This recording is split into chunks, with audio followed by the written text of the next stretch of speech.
ప్రార్థన చేసుకుందామండి. పరిశుద్ధుడా పరిశుద్ధుడా పరలోకములో ఉన్న మా తండ్రి, మీకే వందనాలు కృతజ్ఞతాస్తుతులు తండ్రి. భూమి మీద ఉంటున్న మేము మీకు మహిమార్థంగా జీవించటానికి సహాయమును దయచేయండి దేవా.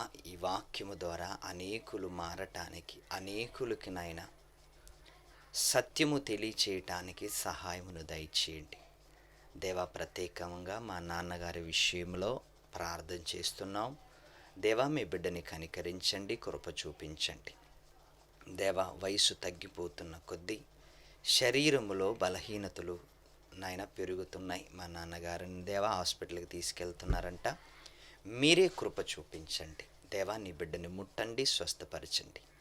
ఆయన ద్వారా ఈ విధంగా మేము ఎదిగాము నాయన. ఆయన మమ్మల్ని ఈ విధంగా పెంచాడు నాయన. మీకు సేవకు ఉపయోగకరంగా పెంచాడు నాయన. మీ బిడ్డని కృప చూపించండి, కనికరించండి. కావలసిన బుద్ధిని, జ్ఞానమును, ఆరోగ్యమును మా అమ్మగారికి, నాన్నగారికి కృపతో దయచేయమని కోరుకుంటూ ఈ ప్రార్థన క్రీస్తు వారి పేరట మీకు సమర్పిస్తున్నాం తండ్రి. ఆమేన్.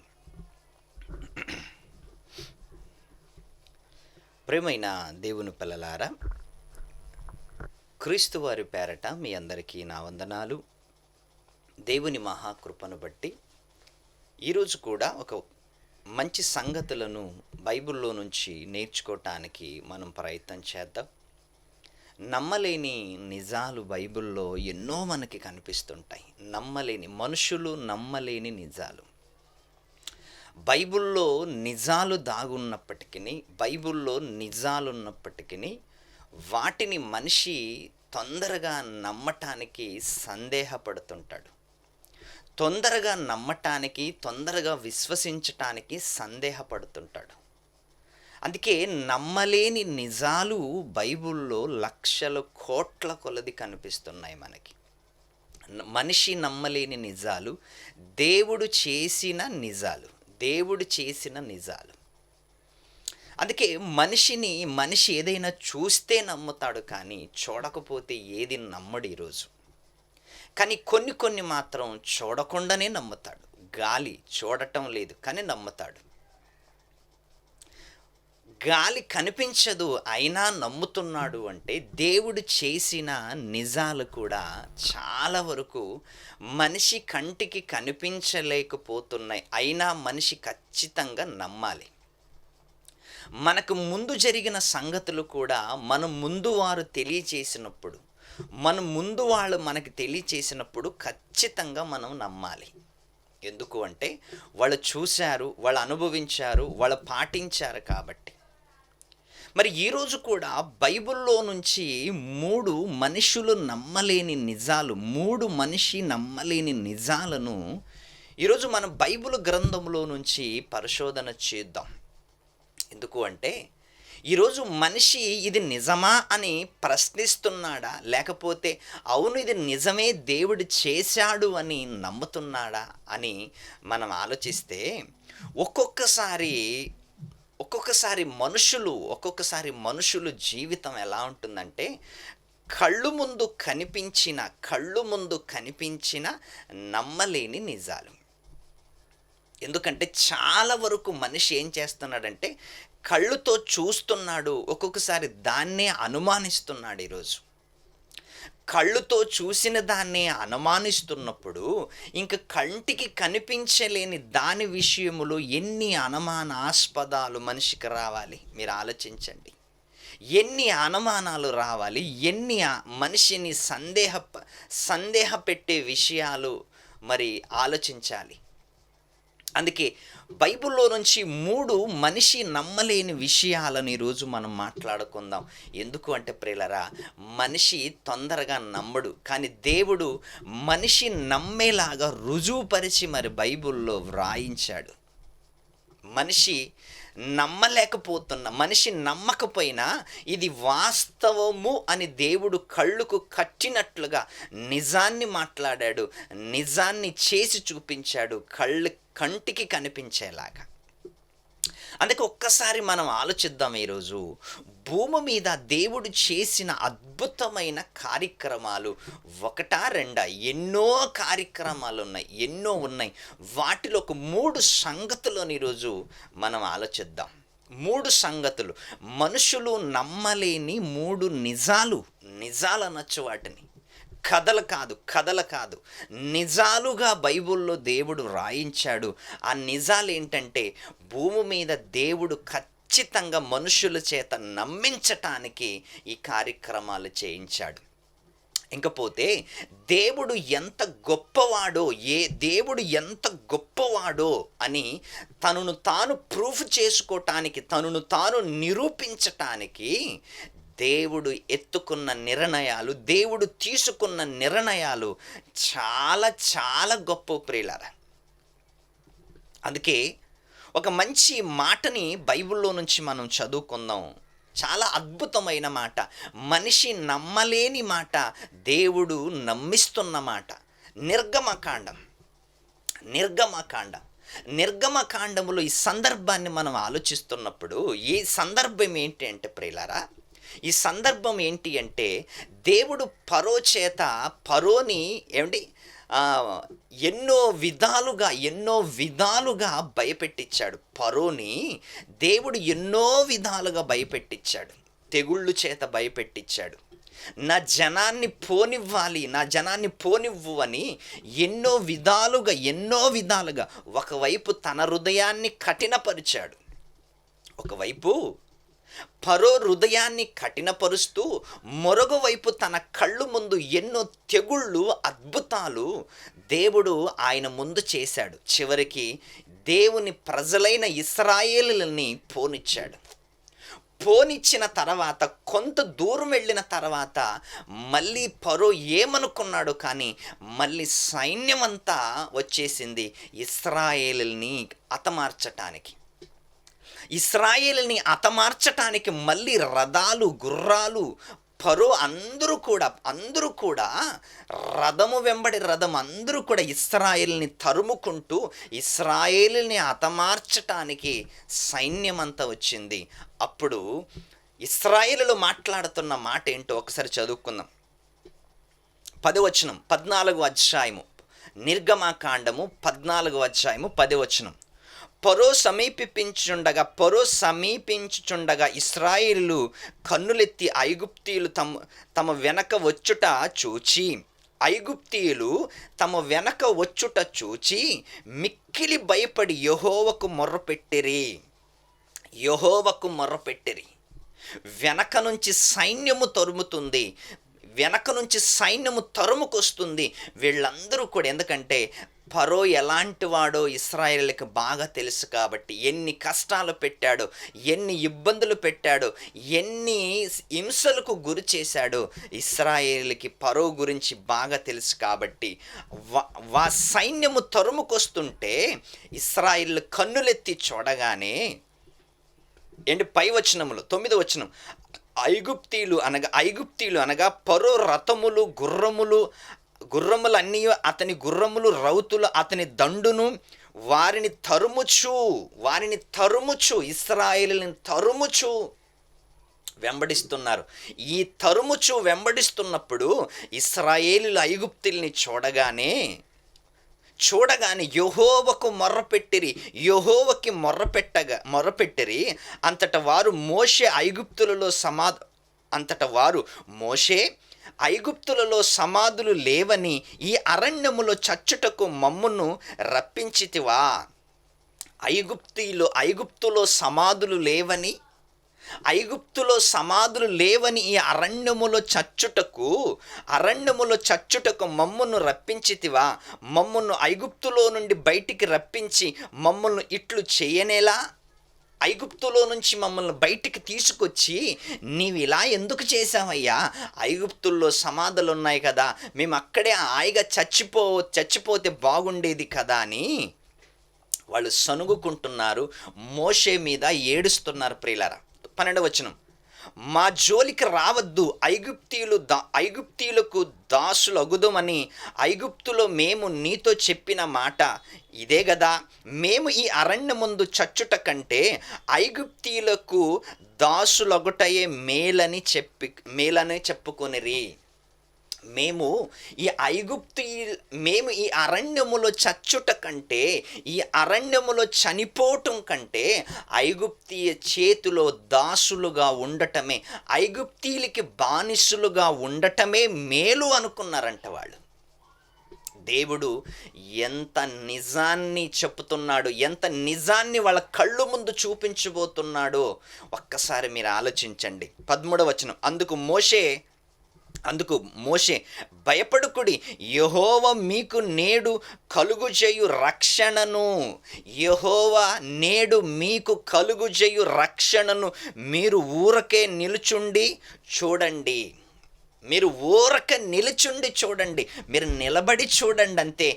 దేవుడు రక్షణను మీకు చూపించబోతున్నాడు, మీకు రక్షణను చూపించబోచున్నాడు. చూడండి, మీరు నేడు చూచిన ఐగుప్తీయులను ఇంక మీదట మరి ఎప్పుడును చూడరు.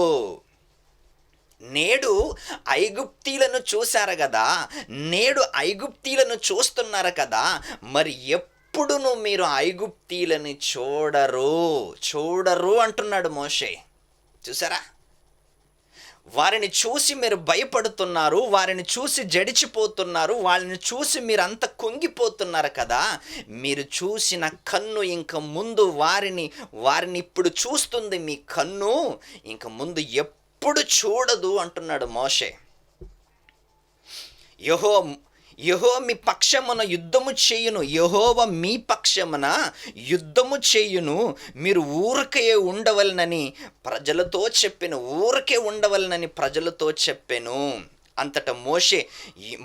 అంతట యెహోవా మోషేతో, నీవేళ నాకు మొర్రపెట్టుచున్నావు.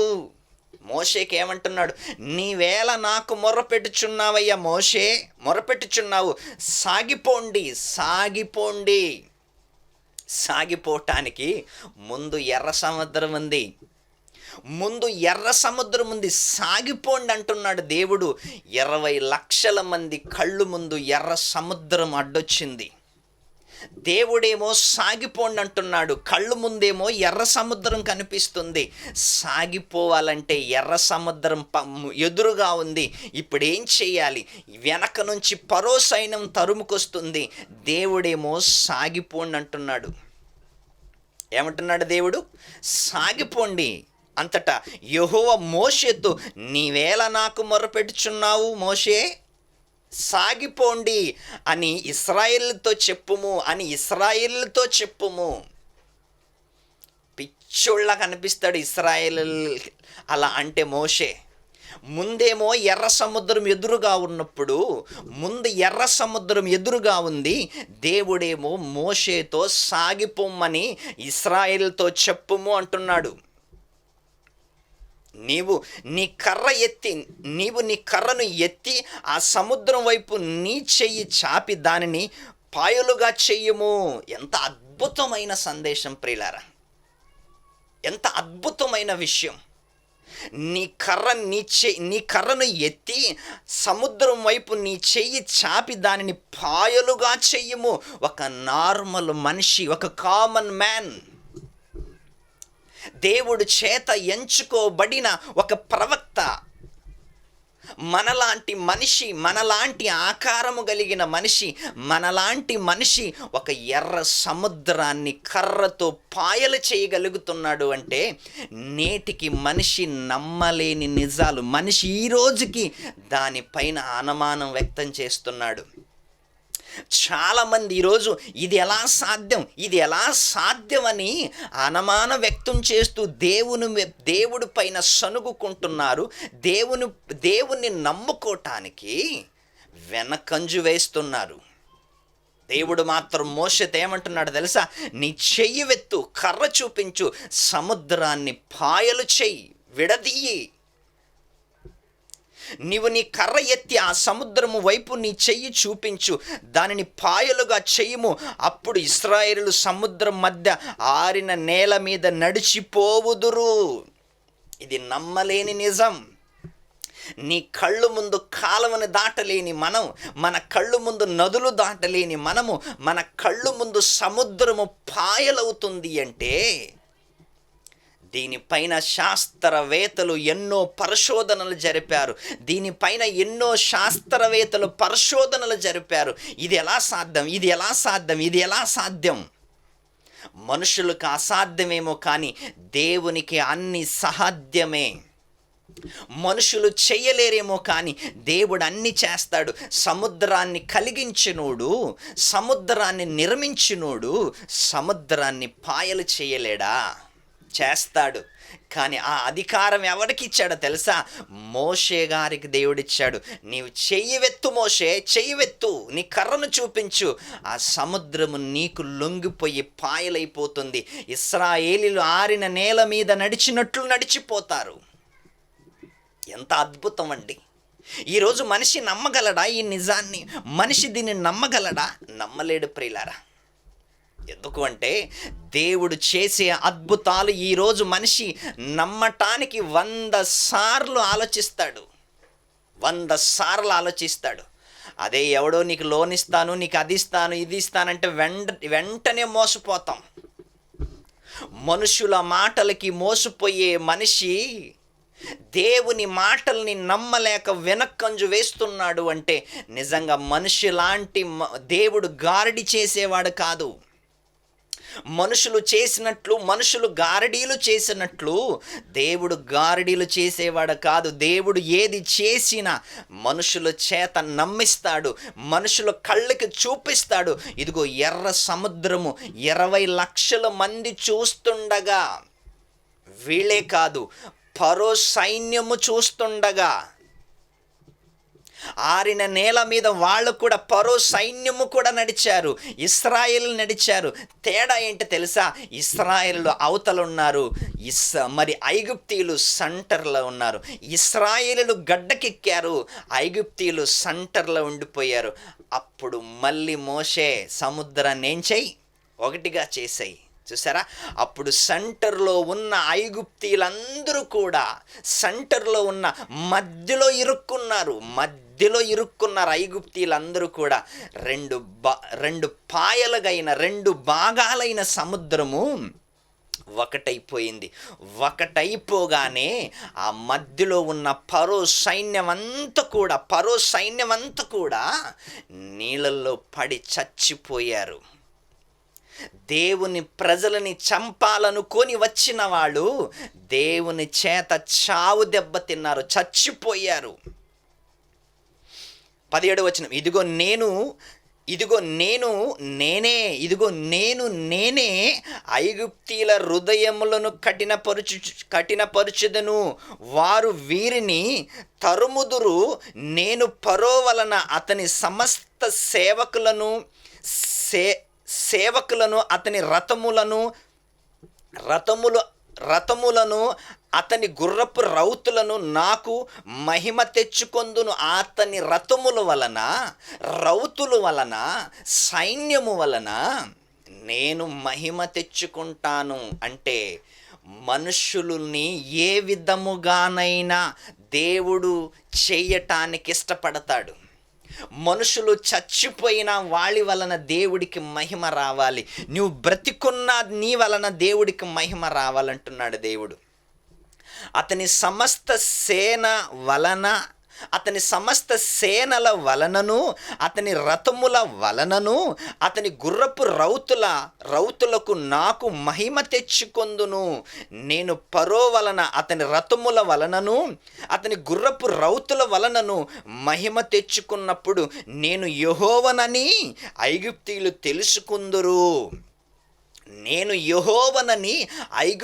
తెలుసుకుందురు. సముద్రాన్ని పాయలు చేశాడని తెలుసుకుంటారు. మా జనాంగాన్ని యెహోవా నీళ్ళల్లో ముంచేశాడని తెలుసుకుంటారు. నేనెంత గొప్పవాడును అని. మనుషులు నమ్మలేని నిజాలను మనిషి కళ్ళు ముందు చూపించాడు దేవుడు. మనుషులు నమ్మలేని నిజాలను మనుషులు కళ్ళు ముందు చూపించాడు దేవుడు. ఎర్ర సముద్రం పాయలవటం అంటే ఇది మనిషి తలుచుకుంటే చెయ్యలేడు, కానీ దేవుడు తలుచుకుంటే 2 కాదు 4 భాగాలైనా చేస్తాడు. చూసారా? దేవుడు తలుచుకుంటే సముద్రాన్ని 2 భాగాలు కాదు 4 భాగాలైనా చేస్తాడు. ఎంత శక్తినిచ్చాడు ఆ మోషేకి. 20 లక్షల మంది సముద్రం ముందున్నారు. వెనక నుంచి ఫరో సైన్యము తరుముతుంది. దేవుడు ఏమంటున్నాడు తెలుసా? మోషే నీ కర్ర చూపించు, ఒక్కసారి నీ కర్ర చూపించు, సముద్రం వైపు చూపించు, 2 పాయలుగా చెయ్యి, 2 భాగాలుగా చెయ్యి. అందులో నీ వాళ్ళు, నీ సంతానం, నీ జనాలు, నా జనాలు అందులో నడుచుకొని వెళ్ళిపోతారు. ఆరిన నేల మీద నడిచినట్లు వెళ్ళిపోతారు. ఎంత అద్భుతం! ఇది నమ్మశక్యమైనదా? ఇది నమ్మే నిజమా? మీరు ఆలోచించండి. నమ్మే నిజమా? నమ్మరు ప్రియులారా. కానీ మనిషి నమ్మకపోయినా, మనుషులు నమ్మకపోయినా దేవుడు నిజాన్నే చేస్తాడు, నిజాన్నే చేస్తాడు, నిజాన్నే మాట్లాడతాడు, సత్యాన్ని ప్రపంచములో చూపిస్తాడు. ఒక నిజం మన కళ్ళు ముందు చూసాము. ఏంటి తెలుసా? మోషే చేత ఎర్ర సముద్రం పాయలయ్యింది. ఇది నేటికి అద్భుతం. ఇది నేటికి మనుషులు ఎవ్వరూ చేయలేరు ప్రియులారా. ఇంకొక నిజం చూద్దాం. 3 నిజాలు అనుకున్నాం కదా, ఇంకొక నిజం చూద్దాం. ఇంకొక నిజం మొదటి రాజుల గ్రంథం 17వ అధ్యాయం. ఈ సందర్భాన్ని మనం ఆలోచిస్తున్నప్పుడు ఆహాబు రాజు, యెజబేలు, ఆహాబు రాజు భార్య భర్తలు ఇశ్రాయేలుని ఒక ఆట ఆడుకున్నారు. వీళ్ళు ఇశ్రాయేలుని ఒక ఆట ఆడుకున్నప్పుడు దేవుడు ఏలియా గారితో ఏమంటున్నాడు తెలుసా? ఆ దేశానికి నేను కరువు రప్పించబోతున్నాను, అందుకే నువ్వు ప్రార్థన చెయ్యి ఏలియా, ప్రార్థన చెయ్యి. 3.5 సంవత్సరాలు వర్షము రాకుండా ఆగిపోవాలి, ఎక్కడదెక్కడే స్తంభించిపోవాలి, అందరూ జనాలు కొట్టుకొని చావాలి, ఉపవాసముతో చావాలి, అప్పుడు నేనున్నాను అని వాళ్ళు నమ్మాలి. ఏలియా ఒక్కసారి నువ్వు ప్రార్థన చెయ్యి. ఏలియా ప్రార్థన చేయగానే 3.5 సంవత్సరాలు వర్షము లేకుండా ఉంది. ఇదొక అద్భుతం. ఇదొక అద్భుతం. ఈరోజు నువ్వు ప్రార్థన చెయ్యి. నిన్న ఒక ఆయన ఫేస్బుక్లో ప్రార్థన చేస్తున్నాడు. తుఫాను రేగింది, వర్షం పడుతుంది. వర్షానికి స్టేజ్ మీద ఉండి ప్రార్థన చేస్తున్నాడు. ప్రభువా ఈ వర్షాన్ని ఆపేయి, తుఫాను వేగంగా వస్తుంది. ప్రభువా ఈ వర్షాన్ని ఆపేయి అని ప్రార్థన చేస్తుంటే పైన పెద్ద హెలిడ్ ఉంది, వెనకాల పెద్ద హెలిడ్ ఉంది, స్క్రీన్ ఉంది. అది ఆయన పైన పడేయమనబడింది. చచ్చాడా ఉన్నాడా ఎవరికి తెలియదు. ఫేస్బుక్లో చూసాం.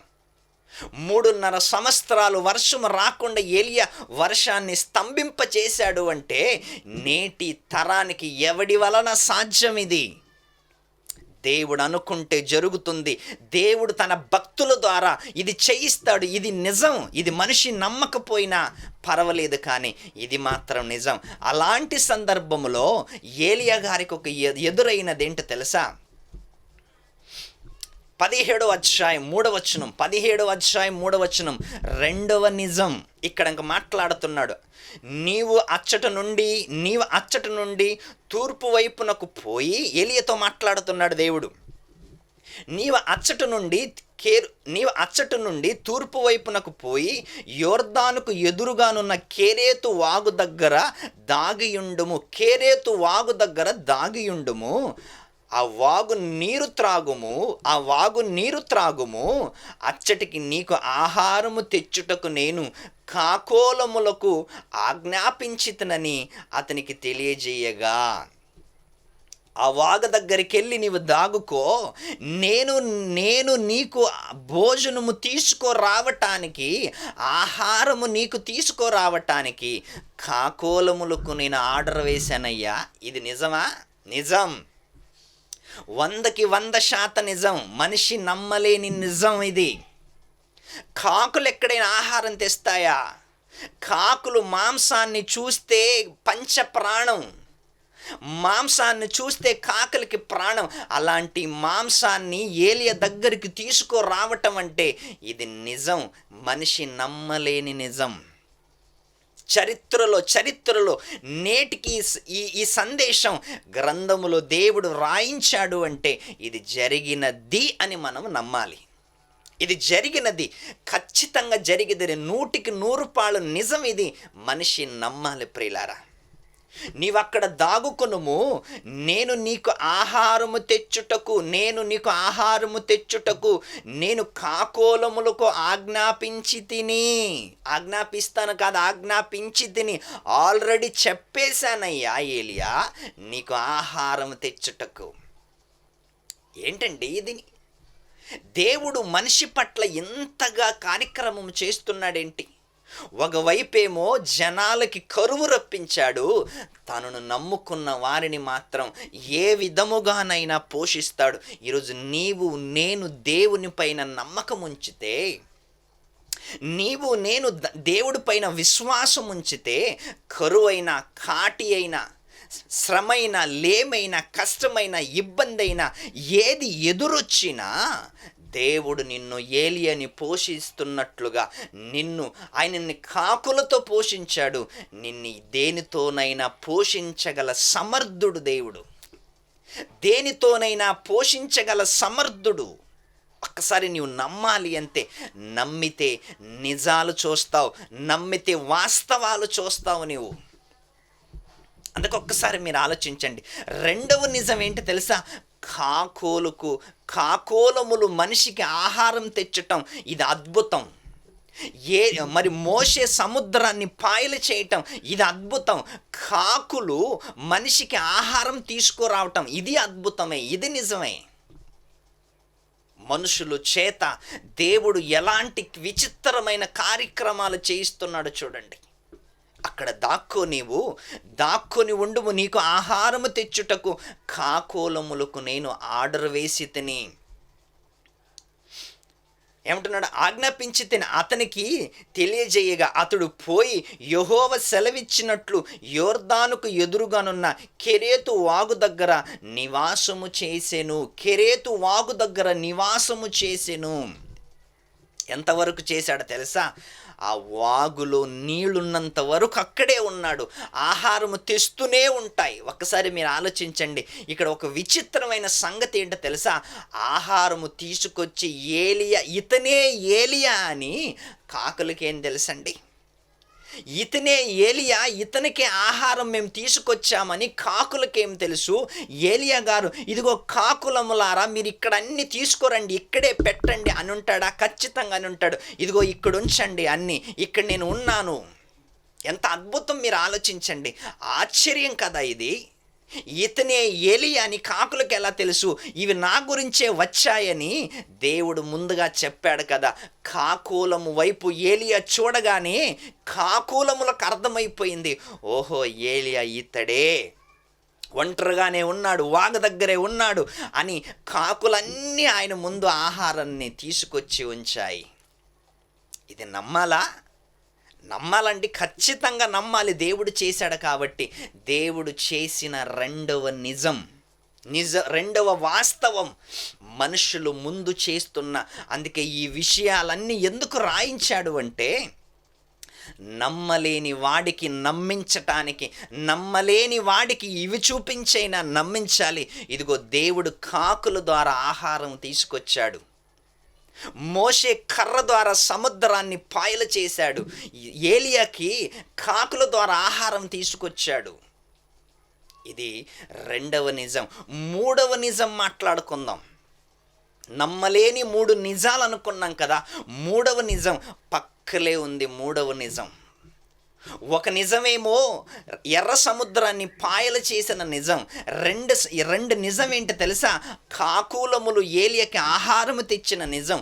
మూడో నిజం ఏంటో తెలుసా? అప్పుడే చచ్చిపోవాలనుకున్నారు. పుల్లులు వేరటానికి వెళ్ళింది ఒక విధవరాలు, సారేపత్తు విధవరాలు. చూద్దాం, చదువుకుందాం. అతడు పోయి యెహోవా సెలవు చెప్పున యోర్దానుకు ఎదురుగానున్న కెరేతు వాగు దగ్గర నివాసము చేసెను. అక్కడ కాకోలములు ఉదయమందు రొట్టెలను మాంసమును సమస్తమందు రొట్టెలను మాంసమును అతనికి ఎదురుగా తీసి అతని యొద్దకు తీసుకొని వచ్చిచుండెను. రొట్టె ముక్కలు మరంటే మాంసము, రొట్టె ముక్కలు మాంసము ఉదయమందు మధ్యాహ్నము రాత్రి తీసుకొస్తున్నాయంట. ఎద్దుకు తీసుకొని వచ్చి చుండెను, అతడు ఆ వాగు నీరు త్రాగుచుండెను. కొంతకాలమైన తర్వాత దేశములో వర్షము లేక ఆ నీరు ఎండిపోయిను. కొంతకాలమైన తర్వాత, ఎందుకంటే ప్రార్థన చేసింది ఈయనే కదా, వర్షము రాకుండా ప్రార్థన చేసింది ఏలియా గారే కాబట్టి, కొంతకాలమైన తర్వాత వర్షము లేనందున ఆ వాగు నీరు ఎండిపోయాయంట. తన భక్తుల్ని ఎప్పుడు దేవుడు చెయ్యి విడవడు. తన భక్తుల్ని ఎప్పుడు కూడా దేవుడు ఉపవాసం ఉంచడు. తన భక్తుల్ని ఎప్పుడు కూడా ఊరికే ఉంచడు. దేవుడు కాపాడుతూనే ఉంటాడు. దేవుడు కాపాడుతూనే ఉంటాడు. రెండవ సంగతి చదువుకుందాం. మూడవ నిజం 7వ వచనం. కొంతకాలమైన తర్వాత ఆ దేశములో వర్షము లేక నీరు ఎండిపోయెను. అంతటి యెహోవా వాక్కు అతనికి ప్రత్యక్షమై ఇలాగు సెలవిచ్చెను. మూడవ నిజం, ఇలాగు సెలవిచ్చెను, ఇలాగు సెలవిచ్చెను, నీవు చూడండి. అప్పుడు ప్రత్యక్షమై ఏలియా గారికి ప్రత్యక్షమై మళ్ళీ ఏలియాతో ఇలాగో సెలవిచ్చెను, నీవు సీదోను పట్టణ సంబంధమైన సారెపతు అను ఊరికి పోయి అచ్చట ఉండుము. మళ్ళీ ఒక పట్టణానికి పంపిస్తున్నాడు. ఇప్పటిదాకా వాగ దగ్గర ఉండమన్నాడు, వాగ దగ్గరే ఉండమన్నాడు. తర్వాత పట్టణములోకి పొమ్మంటున్నాడు. పట్టణములోకి పొమ్ము, అచ్చట ఉండుము, నిన్ను పోషించుటకు అచ్చటనున్న ఒక విధవరాలకి నేను సెలవిచ్చితిని. ఆల్రెడీ కాకులకి సెలవిచ్చాడంట ముందుగానే. దేవుడు సారేపత్తులో ఉంటున్న విధవరాలకు కూడా సెలవిచ్చాడంట. ఏమని సెలవిచ్చాడో తెలుసా? సెలవిచ్చితిని. అందుకు అతడు లేచి సారేపత్తుకు పోయి ఆ పట్టణము గవిని యొద్దకు రాగా ఒక విధవరాలు అచ్చట కట్టెలు ఏరుచుండట చూచి, అచ్చట ఒక విధవరాలు కట్టెలు ఏరుచుండట చూచి అమ్మా అని పిలిచి త్రాగుటకు పాత్రలో కొంచెము నీళ్లు నాకు తీసుకొని రమ్మని వేడుకొనెను. ఆమె నీళ్లు తేబోచుండగా అతడు ఆమెను మరలా పిలిచి, నాకొక్క రొట్టె ముక్కను నీ చేతితో తీసుకొని రమ్మని చెప్పెను. అమ్మా, గ్లాసు నీళ్లు తీసుకోరా అంటున్నాడు. గ్లాసు నీళ్లు తీసుకొస్తూ వెళ్ళచుండగా సహజంగా నీళ్ళు అడిగితే ఎవరైనా ఇస్తాం. అంటే మన ఇంటికి ఎవరొచ్చినా అమ్మ ఒక గ్లాసు నీళ్ళు ఇవ్వండి అంటే ఎవరైనా ఇస్తాం. అలాగే కాస్త భోజనం పెట్టమ్మా అనగానే కాస్త ఆలోచిస్తాం. నీళ్ళు ఇవ్వమంటే సహజంగా నీళ్ళు ఇస్తాం. అలాగే కొంచెం భోజనం పెట్టమ్మా అంటే అప్పుడు అడుగుతామయ్యా నీవెవరు, ఎక్కడి నుంచి వచ్చావు, ఎక్కడుంటావు, ఏంటి నీవెవరు అని అడుగుతాం. నీళ్ళు ఫ్రీగా ఇస్తాం. భోజనం పెట్టంటే కాస్త ఆలోచిస్తాం. విధవరాలు ఏమంటుంది తెలుసా? అయ్యా ఏమంటుంది? ఆమె నీళ్లు తేబోచుండగా అతడు ఆమెను మరలా పిలిచి, నాకు ఒక రొట్టె ముక్కను నీ చేతితో తీసుకురమ్మని చెప్పెను. అందుకు ఆమె, నీ దేవుడైన యెహోవా జీవము తోడు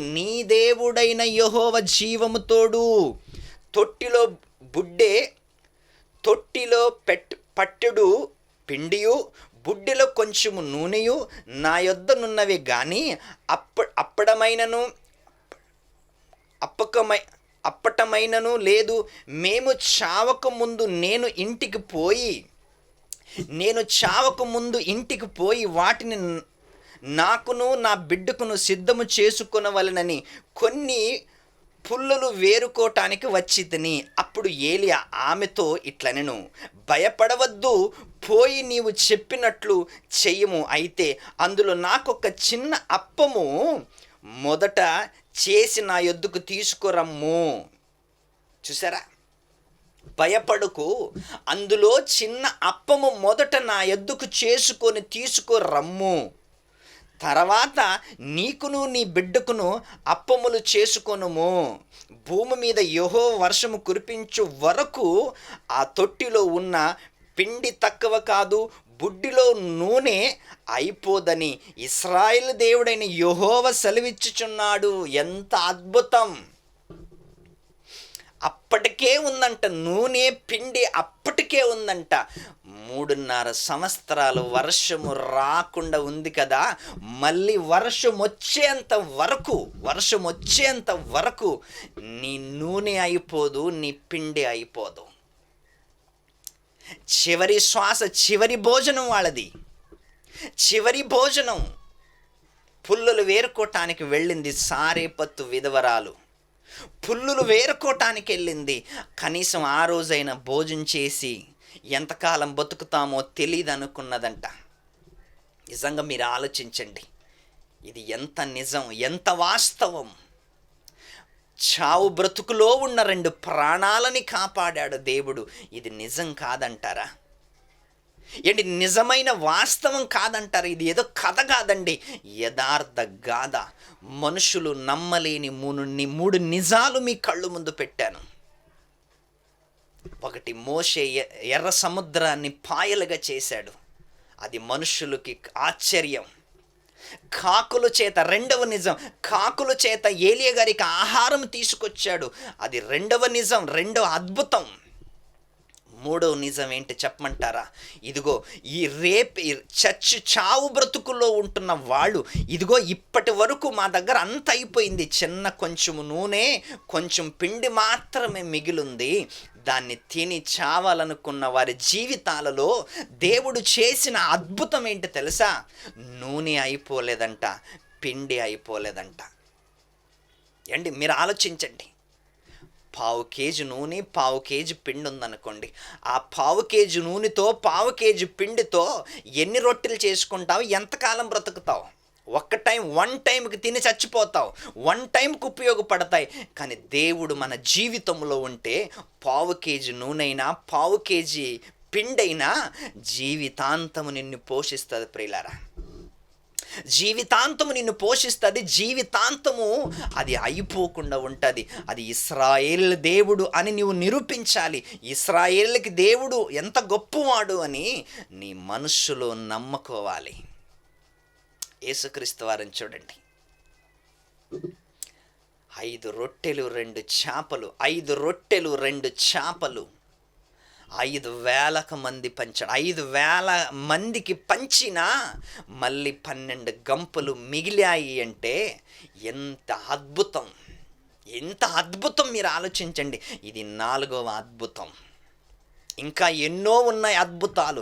దేవుడు చేసిన అద్భుతాలు 1, 2, 3, 4 ఎన్నో ఉన్నాయి బైబిల్లో. ఇవన్నీ నీవు తెలుసుకుంటే నిజంగా దేవుడు ఎంత గొప్పవాడో నీకు అర్థమవుతాడు. మనుషులు నమ్మలేకపోయినా దేవుడు మనుషుల చేత నమ్మిస్తాడు ఖచ్చితంగా. చచ్చిపోయిన వాళ్ళని లేపాడు తిరిగి. 4 రోజుల తర్వాత యేసుక్రీస్తు వారు లేపాడు అంటే ఇది ఆశ్చర్యం. కుష్ఠరోగుల్ని బాగు చేశాడంటే ఆశ్చర్యం. 12 సంవత్సరాలు రక్తముతో పోరాడుతున్న, రక్తము కారుతున్న ఒక స్త్రీని ముట్టి స్వస్థపరిచాడు అంటే అద్భుతం. ఇన్ని అద్భుతాలు దేవుడు గ్రంథములో మనకి రాయించిన, దేవుడు మనకు చూపించిన, ఇంకా దేవుడి పైన అనుమానం ఎందుకు నీకు? ఇంకా దేవుడి పైన సందేహం ఎందుకు నీకు? ఒక్కసారి నమ్ము, గట్టిగా నమ్ము. ఆయన నమ్మితే సకల మేలులు చూస్తావు, ఆయనని నమ్మితే అద్భుతాలు చూస్తావు అంటున్నాడు దేవుడు. అందుకే మీరు ఆలోచించండి, నమ్మటం నీ వలనైతే సమస్తము నీకు సాధ్యం అంటున్నాడు దేవుడు. మోషే నమ్మాడు, కర్ర చూపించాడు, సముద్రం పాలైపోయింది. ఏలియా నమ్మాడు, కాకుల చేత ఆహారం తిన్నాడు, ఆహారం భుజించాడు. సారెపత్తు విధవరాలు ఏలియా మాట నమ్మింది. ఏమంటే వర్షం వచ్చేంత వరకు ఇంట్లో నూనె అయిపోలేదు, పిండి అయిపోలేదు. ఈరోజు నీవు నమ్ముతున్నావా? నీవు నమ్మితే దేవుని మహిమలు చూస్తావు. నీ కుటుంబంలో, నీ సంఘములో, సమాజంలో, నీ వ్యక్తిగత జీవితంలో ఎన్నో కార్యక్రమాలు చూస్తావు. అందుకే ఒక్కసారి ఆలోచించు, దేవుడు ఎన్ని నిజాలు బైబిల్లో రాయించాడో నీవు నమ్మాలి. నమ్మితే దేవుని మహిమను చూస్తావంటున్నాడు దేవుడు. అందుకే మీరు ఒకసారి ఆలోచించండి, దేవుని మాటలు ఎంత గొప్పవి, దేవుని మాటలు ఎంత అద్భుతమైనవి. ఇలా ప్రతిరోజు కూడా వాక్యాన్ని మీరు వినాలి, వాక్యాన్ని నేర్చుకోవాలి, దేవుడికి మహిమకరంగా మీరందరూ బ్రతకాలని కోరుకుంటూ ఈ సమయాన్ని ముగిస్తున్నాను.